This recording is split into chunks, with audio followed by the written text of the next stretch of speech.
High বন্ধুরা, তো আমি পাপিয়া চাচি, পাপিয়াস ডেইলি লাইফ থেকে। তো শীতকাল পড়ে গেল, কলকাতায় শীত এসে গেল।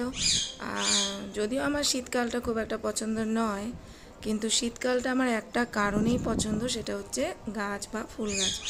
তো শীত আসবে আর আমি ফুল গাছ করবো না, সেটা তো হয় না।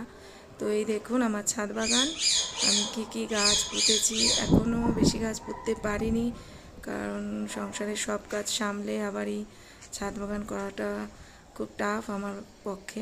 তবুও যতটা সম্ভব পেরেছি করেছি, কিছু কিছু গাছ লাগিয়েছি, সবই শীতের মরশুমেরই গাছ। তো এগুলো অলরেডি পোতা গেছে, আরও কিছু গাছ আছে। আমি গাছ অনেক কিনে রেখেছিলাম, কিন্তু পোতার একদম টাইম পাচ্ছিলাম না। তো ওই কাজের ফাঁকে ফাঁকে একটা দুটো করে আমি গাছগুলো লাগাচ্ছি। তো গাছগুলো বড় হলে ফুল হবে, তখন আমি আবার ভিডিও ছাড়বো, আপনাদের দেখাবো আমার ফুলগুলো কেমন হলো। তো আপনাদের কেমন লাগলো আমার ছাদ বাগান অবশ্যই আমাকে জানাবেন। আর গাছে কি দিলে গাছ ভালো হয়, ফুল ভালো হয়, সেইটাও যদি পরামর্শ আমাকে দিতে চান তো কমেন্টসে অবশ্যই জানাবেন। আর কি গাছ লাগানো যায় শীতে, কারণ সব গাছের নাম আমি সেরকমভাবে জানি না।